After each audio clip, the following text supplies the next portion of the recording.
Hey folks, before we dive in, I want to remind you to follow Sky Alert USA so you don't miss this or any of our future videos. Trust me, you're gonna want to stay tuned. Before you go anywhere, I need you to hear this right now, because what is about to happen in the next 48 hours is something most people on the East Coast haven't seen in over a decade. Blizzard warnings, active right now for New York City. The last time that happened was 2016, and that storm dropped over 27 inches of snow on Central Park. I'm not saying that's what's going to happen here, but I am saying the ingredients are all there, and the models are screaming. Something historic is developing as we speak. We're talking a widespread 1 to 2 feet of snow slamming massive cities. New York City, Washington, D.C., Boston. And there are isolated spots, I'm looking at you, Eastern New Jersey, where some computer models are spitting out numbers close to 42 inches. Yeah. That's nearly 4 feet of snow. Is it going to happen everywhere? No. But is it possible in some spots? Absolutely. And that's what makes this storm so serious. Here's what's wild, and stick with me on this, because it's not just about how much snow falls, it's about when it falls, how fast it falls, and what's happening in the atmosphere at the same time.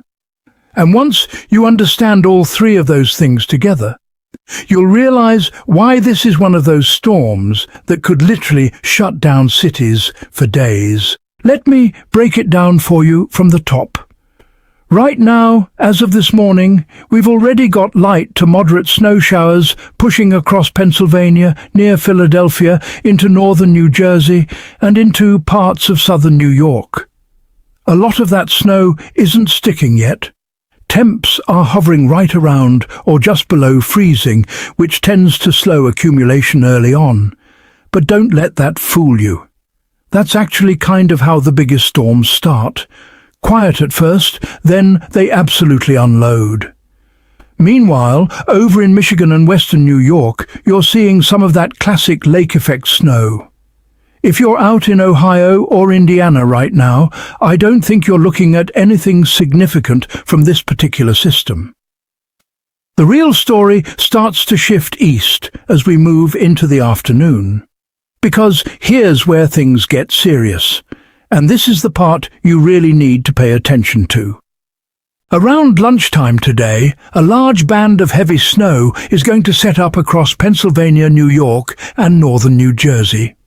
That's when you'll start to see real accumulation kick in around New York City. And from that point forward, things escalate fast. By 4 to 5 p.m., the snow's going to get genuinely intense across southern New Jersey, Long Island, Delaware, and Maryland. We're talking dark blue on the radar. That's the heavy stuff draping over the entire region. Washington, D.C. is going to see snow too, although I want to be upfront with you. D.C. has a tricky forecast because the rain-snow line is right on the edge. I think a lot of the first half of that storm there trends toward rain, which could suppress total somewhat.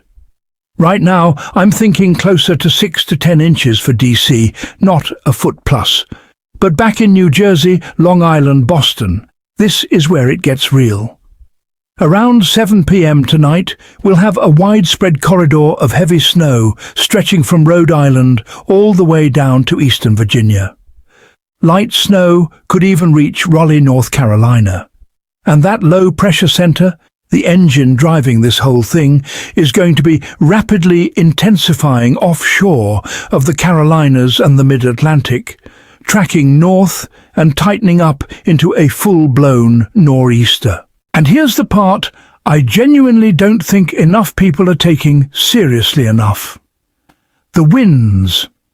As that low-pressure center drops to around 970 millibars, which is insanely intense just for context, the wind is going to ramp up dramatically. By the time most of you are going to sleep tonight, we're looking at widespread gusts of 30 to 50 miles per hour. Eastern New Jersey will already be hitting 60 miles per hour by 8 or 9 p.m. And then overnight, overnight into early Monday morning, this is when it becomes genuinely dangerous. Long Island and eastern New Jersey are looking at wind gusts between 50 and 70 miles per hour. The very eastern tip of Long Island, potentially close to 80 miles per hour from the east and northeast. That's not a typo. Now combine those winds with wet, heavy snow sticking to power lines and trees, and you've got a recipe for widespread power outages. And I want to be very direct about this. Power outages are not just likely. They are almost certain in the hardest hit coastal areas. If you live in one of these zones or you've got family there, please stop what you're doing and prepare now. Flashlights, charged devices, a generator if you have access to one. Don't wait until the lights go out. By the time the sun comes up Monday morning, the snow is actually going to be at its most intense, especially if you're in New England. Cape Cod, Boston, Providence, Foxborough, all of these areas are going to be dealing with snowfall rates of 1 to 1.5 inches per hour. At some point Sunday night, there could be an isolated spot in Long Island hitting 2 inches of snow per hour. That's absolutely brutal, and it means if you go to sleep Sunday night with 6 inches on the ground, you could wake up to 2.5 feet. Almost all of Massachusetts, Rhode Island and Connecticut are going to experience wind gusts between 50 and 80 miles per hour throughout Monday morning. Blizzard conditions, meaning you will not be able to see, you will not be able to drive, and you will not be able to go outside safely, are going to be ongoing through the night Monday and into early Tuesday across New England. Here's how the snowfall shakes out based on the 3 different models I'm tracking right now. The first model, the one I use for the future radar you just saw, is showing a pretty aggressive forecast.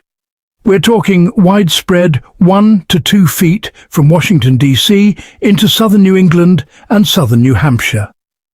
Specific areas in southeastern Massachusetts and around New York City and New Jersey could push over 2 feet. Central and eastern New Jersey is the zone I'd keep the closest eye on. Some locations there could hit 30 to 33 inches, and the model does have at least one isolated spot in eastern New Jersey around 42 inches. Now, I'm not saying that's going to happen. I'm saying it's in the data, and I'm not going to pretend it isn't. The second model, the National Weather Service blend, is particularly aggressive in eastern New England. Boston and Providence are right around 30 inches on this model. Foxborough, same thing. Even Cape Cod is looking at over a foot. That's an enormous amount of snow for that area. The third model, the official National Weather Service forecast, is more conservative, as those usually are. Southern Maine and southern New Hampshire sit in the 8 to 12-inch range. Massachusetts, Rhode Island and Connecticut are at least 12 to 24 inches, with local areas potentially exceeding 24 inches near Foxborough, Providence and the south side of Boston. Long Island and central and eastern New Jersey land in the 18 to 24-inch range, with some spots potentially hitting 30 or even 36 inches. Philadelphia is looking at close to a foot. Pittsburgh, you're only looking at about an inch. Delaware is sitting at a widespread 10 to 15 inches. The bottom line is this: every single one of these model scenarios is significant. There is no version of this where it's a nothing burger. The only real question is just how historic the totals end up being, and that comes down to the exact track and intensification rate of the low. This is genuinely one of the trickiest forecasts you can get in meteorology. The smallest shift in the track of the storm, even 20 or 30 miles east or west, can be the difference between 12 inches and 30 inches in a specific city. That's what makes these coastal nor'easters so challenging, and that's why I want you to plan for the higher end, rather than assume it'll be on the lower end. Now, once we get through this storm, and we will get through it, the weather isn't done with us. Not even close. Monday afternoon, the heaviest snow will still be hammering southeastern New England. Cape Cod and Nantucket will likely transition from snow to rain sometime around 3 to 4 p.m. Monday as warmer air wraps in. Back in New York, New Jersey, Pennsylvania and Maryland, you'll see the snow get more scattered by Monday afternoon. But still, an additional 1 to 3 inches is possible in those areas before it's all said and done. By Monday evening, the storm starts moving out. By 10 p.m. Monday, things will be winding down significantly across New England. But the impacts, the power outages, the blocked roads, the downed trees, those are going to be felt for days, possibly longer. And then, just to keep things interesting, an Alberta clipper drops into the Midwest and Great Lakes Wednesday into Thursday. Could be another winter storm by Thursday. There may even be a severe weather setup across parts of the Ohio Valley and the southeast. We'll have a full breakdown on that once we get through this one. And then, an Arctic blast is potentially lining up for the first few days of March. Temperatures over the next couple of days are going to crater by 30 to 40 degrees in most East Coast cities as cold air floods in tonight and tomorrow. Tuesday and Wednesday, some warmth tries to build back in across the central and southern plains, but another cold front slides through Texas, the Ohio Valley and the Northeast by midweek. This is a big stretch of weather.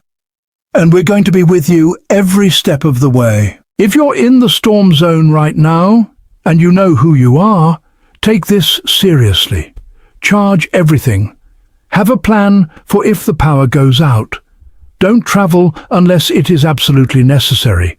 And watch for updates because this forecast is still evolving, and a shift in the track of the low could change totals significantly in either direction. We're going to be live later today and into Monday, covering this storm in real time, answering your questions and walking through every update as it comes in. We could be live for upwards of 18 hours over the next 2 days. So make sure you're subscribed and you've got the bell notifications turned on so you don't miss a single update. The storm is here. Stay safe, stay inside, and we'll see you in the live stream.